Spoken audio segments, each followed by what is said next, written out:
नाशिक मनपाच्या स्थायी समितीवर भाजपचा झेंडा, सानप बिनविरोध.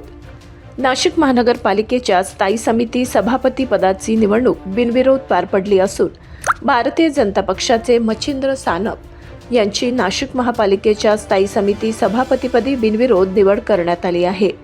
त्यामुळे आगामी कुंभमेळ्याच्या पार्श्वभूमीवर महापालिकेच्या तिजोरीच्या चाव्या भाजपकडे राहणार आहेत. कुंभमेळा प्रभाग क्रमांक 3 मध्ये होणार आहे. माझे बालपण याच प्रभागात गेले असून मी हा 4था कुंभमेळा पाहत आहे. मागील वेळी मुख्यमंत्री देवेंद्र फडणवीस आणि मंत्री गिरीश महाजन यांच्या नेतृत्वाखाली कुंभमेळा यशस्वी पार पडला होता. यावेळीही सर्वांना सोबत घेऊन आम्ही काम करू असा विश्वास नवनिर्वाचित स्थायी समिती सभापती मच्छिंद्र सानप यांनी व्यक्त केला. सानप यांची बिनविरोध निवड झाल्यामुळे आगामी कुंभमेळ्याच्या पार्श्वभूमीवर महापालिकेच्या आर्थिक कारभाराची धुरा भाजपकडेच राहणार आहे. आज नाशिक महानगरपालिका स्थायी समिती सभापतीची ही जी काही निवडणूक प्रक्रिया होती ती नुकतीच पार पडलेली आहे. सन्माननीय महाराष्ट्र राज्याचे मुख्यमंत्री देवेंद्रजी फडणवीस साहेब आणि शिवसेनेचे मुख्य नेते सन्माननीय एकनाथजी शिंदे साहेब उपमुख्यमंत्री यांच्या आदेशाने आणि सन्माननीय जलसंपदा मंत्री गिरीश भाऊ महाजन यांच्या सूचनेप्रमाणे शिवसेना आणि भारतीय जनता पक्ष, महाराष्ट्र नवनिर्माण सेना या तिन्ही पक्षांनी या ठिकाणी एकमताने भारतीय जनता पक्षाचे उमेदवार मच्छिंद्रजी सानप यांचा आज या ठिकाणी निवडणूक प्रक्रिया पूर्ण होऊन स्थायी समितीचे सभापती म्हणून या ठिकाणी त्यांची नियुक्ती झालेली आहे. आपण जर बघितलं असेल तर या महाराष्ट्रावरती काही दिवसापूर्वी फार मोठं दुःखाचं सावट माननीय उपमुख्यमंत्री अजितदादा पवार यांची जी दुर्दैवी दुःखद घटना झाली त्या घटनेच्यामुळे ज्या काही त्याच्यानंतर उपमहापौर आणि महापौरांची सुद्धा निवड झाली आणि युतीमध्ये महापौर म्हणून भारतीय जनता पक्षाच्या गौरीताई आडके आणि उपमहापौर म्हणून शिवसेनेच्या मी स्वतः या ठिकाणी या निवडणूक प्रक्रिया पार पडली. परंतु महाराष्ट्रावरती एवढं मोठं दुःखाचं सावट असल्यामुळे कुठलाही या ठिकाणी जल्लोष किंवा आम्ही अशा कुठल्याही प्रकारच्या या उत्सव आम्ही या ठिकाणी साजरा केला नाही.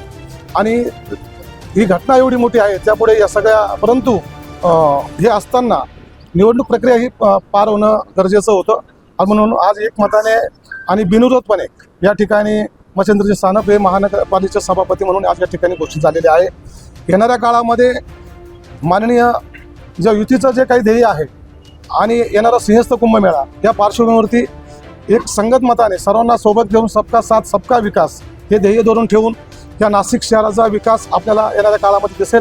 त्याकरिता माननीय उपमुख्यमंत्री साहेब एकनाथजी शिंदे साहेब आणि देवेंद्रजी फडणवीस साहेब आणि गिरीश भाऊ दादाजी भुसे साहेब आणि शिवसेना आणि भारतीय जनता पक्षाचे सर्वच लोकप्रतिनिधी या नाशिक शहराच्या विकासासाठी एक कटिबद्ध झालेले आहोत.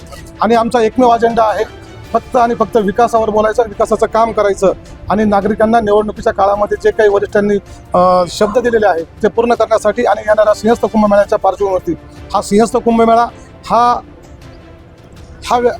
फार वेगळ्या पद्धतीने आता येणारा सिंहस्थ कुंभमेळा होतोय. आपण सर्वांनी सुद्धा आणि नाशिककरांनी सुद्धा यापूर्वी सिंहस्थ कुंभमेळा अनुभवलेले आहेत. परंतु आत्ताच्या सिंहस्थ कुंभमेळ्याचं नियोजन ज्या पद्धतीने गिरीश भाऊ महाजन या ठिकाणी करताय आणि आपण जर बघितलं गिरीश भाऊंचे या प्रक्रियेसाठी वेळोवेळी आम्हाला निलेशजी बोरा यांच्या माध्यमातून त्या सूचना आल्या. त्या सूचनांचं पालन शिवसेनेने तंतोतंत त्या ठिकाणी केलेलं आहे. आणि सातत्याने त्यांचा जेव्हा निलेश भाऊंचा फोन आला असेल त्यावेळेस आम्हाला गिरीश भाऊंचा फोन आला, अशा आदेश आला, अशा पद्धतीने आम्ही या ठिकाणी काम केलेलं आहे. म्हणून ही प्रक्रिया अतिशय पारदर्शी पद्धतीने आणि युतीचा धर्म पाळून या ठिकाणी पार पडलेली आहे. खरं तर बंद दाराआड पीठासीन अधिकारी होतेच, त्यामुळे निवडणूक नियमाप्रमाणे सर्व झालं. ही शोकांतिका आहे की आपला डेमोक्रेसीमधला आपला लोकशाहीतला चौथा स्तंभ आज काही कारणास्तव तिथे काही मिसअंडरस्टँडिंग झाल्यामुळे तुम्ही सर्वजण तिथे नव्हतात. पण तरीसुद्धा निवडणूक प्रक्रिया जशी व्हायची आहे तशी झाली आणि त्यामध्ये आमचे स्थायी समितीचे उमेदवार मच्छिंद्र भाऊ सानप हे निवडून आलेले आहेत, पण ते बिनविरोध निवडून आले.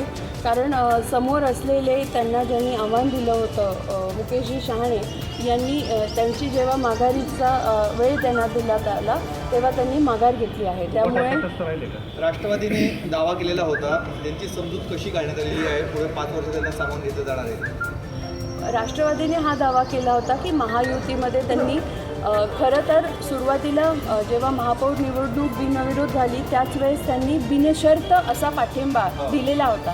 बिनशर्तचा अर्थ असा असतो की पुढे जाऊन ते कोणतंही आव्हान महायुतीमध्ये किंवा युतीमध्ये क्रिएट करणार नाही. पण असं या ठिकाणी झालं नाही. त्यांनी तरी देखील आवाहन केलं की त्यांना कुठेतरी अशी आशा वाटत होती की जर उपमहापौरपद शिवसेनेला गेलं आहे तर राष्ट्रवादीला देखील ह्या सत्तेमध्ये सामावून घेण्यात यावं. पण खरं तर स्थायी समिती जर म्हटलं तर तौलानिक बलावर ठरते आणि ती भाजपाकडे जास्त होती आधीपासून. आणि म्हणून आणि नंतर जेव्हा युती झाली ती 13 आणि 3 असं होतं. त्यामुळे मला असं वाटतं की तिथे स्पष्ट बहुमत असल्याकारणाने मच्छिंद्रभाऊ सानप हे सभापती होणार हे आधीच ठरलेलं होतं. कुंभमेळा हा प्रभाग 3 मध्येच आहे आणि माझं बालपण त्या क्षेत्रात गेलेलं आहे. पंचवटी आणि नाशिक शहर आणि पंचवटी प्रभू रामचंद्राच्या पदस्पर्शाने पावन झालेली भूमी आहे आणि मी हा 4था कुंभमेळा मी पाहतोय.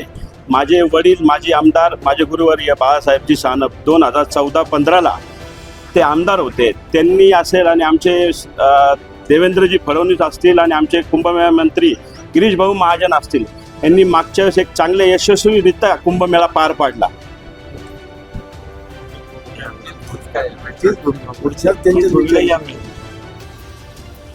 तीच भूमिका यावेळेस असते आणि आपल्या सर्वांची दिलगिरी व्यक्त करतो आणि सर्वांना सोबत घेऊन चांगलं काम या शहरात करू एवढं सांगतो. आज सभापती म्हणून ते विराजमान झालेले आहे.